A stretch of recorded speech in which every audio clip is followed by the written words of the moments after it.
Moi c'est Adrien, je suis éducateur de chiens guides d'aveugles à la CGAO depuis une douzaine d'années. Donc mon rôle c'est de prendre des chiens adultes d'1 an et de les éduquer, de leur apprendre à guider de manière à pouvoir accompagner une personne déficiente visuelle lors de ses déplacements au quotidien.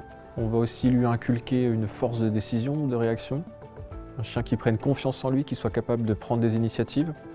Donc c'est tout cet aspect mental qu'on va développer. La personne avec qui on va le plus travailler directement, ça va être la famille d'accueil. Je suis famille d'accueil depuis 2 ans à peu près. J'ai attendu d'être en retraite pour pouvoir être famille d'accueil.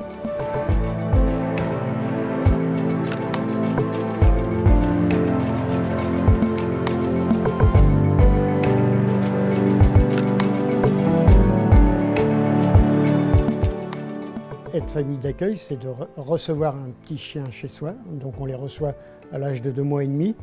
Et pendant 1 an, avec l'aide d'un éducateur de l'école, c'est de leur apprendre toutes les règles de la vie, en faire un bon chien de compagnie, mais aussi un chien qui soit bien dans sa tête, qui soit bien dans son corps, et un chien qui obéisse aux ordres de son maître. Comme si on avait un chien de compagnie, mais vraiment lui apprendre avec certaines exigences que l'école nous demande. On sait dès le départ que le chiot ne restera pas chez nous. Donc effectivement, la séparation, il y a toujours un petit pincement au cœur parce qu'on s'attache effectivement à nos chiens. Quand on sait pourquoi on le fait, pour qui on le fait, quelque part, la peine s'atténue dans la mesure où le chien qu'on a éduqué, il va chez une personne pour rendre un service incommensurable pour ces personnes-là.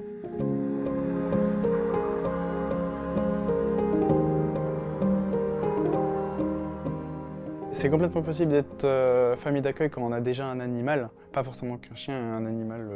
On est des familles d'accueil qui ont des lapins, on est des familles d'accueil qui ont des chats.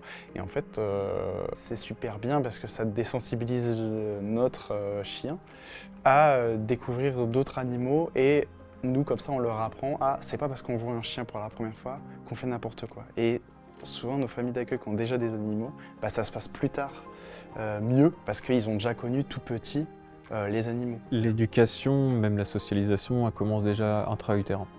Donc c'est pendant que la mère est gestante qu'on va déjà commencer à faire des palpations, à apprendre le contact, les odeurs. L'éveil des chiots, c'est vraiment de la découverte. Voilà, on les éveille à leur future vie, on va les habituer aux manipulations, à être en confiance principalement avec l'humain.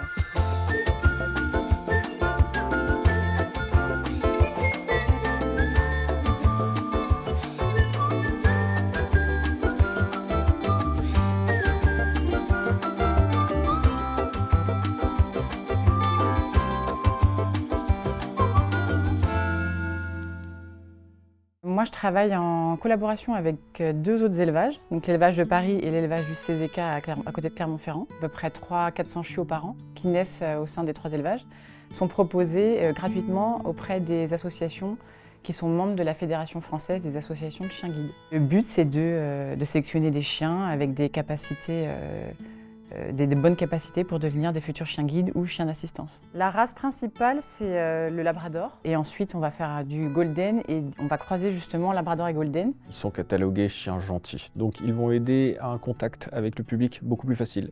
À la différence du berger allemand, ça c'est plus inscrit dans nos gènes. Mais un chien qui a des oreilles pointues, ça fait peur. Un chien qui a les oreilles qui tombent, c'est plus acceptable, plus avenant. On a des qualités qu'on retrouve chez le labrador ou chez le golden. Ushka, c'est une petite chienne croisée labrador golden retriever qui a actuellement 8 mois, qui est donc en cours de prééducation. Donc là, pour l'instant, sa formation se passe bien.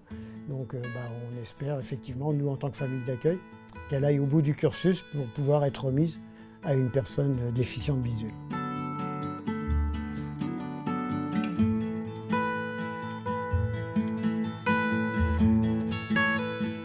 L'association, elle fonctionne aussi énormément grâce aux bénévoles, parce que la plupart des chiens qui sont ici sont chez des gens qui sont bénévoles, des familles d'accueil, des familles d'élevage. On est une 50aine de salariés, et à côté de ça, il y a plusieurs centaines de bénévoles qui font tourner l'association. Le métier d'animalier, on est là pour faire l'entretien du chenil et surtout que les chiens aient le plus de confort et le plus de bien-être possible sur l'école. Un éducateur va connaître très bien ces chiens qui sont attribués. Nous, notre rôle, c'est un peu comme les surveillants dans les écoles. On va connaître un petit peu tous nos élèves chiens.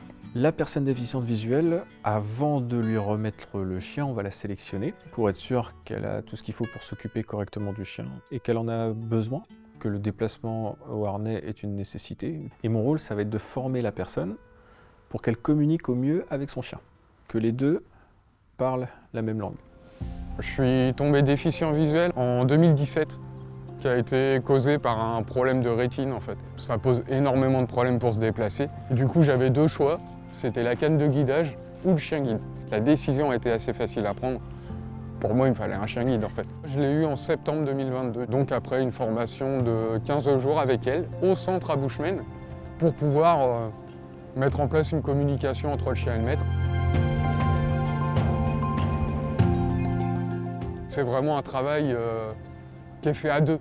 C'est vraiment un duo. C'est pas moi qui travaille ou elle qui travaille. On travaille tous les deux ensemble pour que ça se passe le mieux possible, que ce soit distrayant pour elle, pas trop chiant pour moi. Je vous donne un exemple tout bête. J'arrive au stade de l'Aune et finalement il y avait un quai et en fait la chienne elle se dit « Oh bah c'est intéressant, je vais aller regarder ». Bah non en fait, normalement elle n'est pas censée s'approcher du quai justement pour que je tombe pas dedans. J'ai rappelé les chiens guides en leur disant « Bah voilà, il y a un petit souci là-dessus ». Ils sont venus me chercher. On est retourné à Angers, sur les quais d'Angers, pour faire un exercice. En 10 minutes, c'était réglé. Et ça, c'est impressionnant. On a un super feeling, en fait, Ria et moi, et du coup, c'est pour ça que ça se passe hyper bien.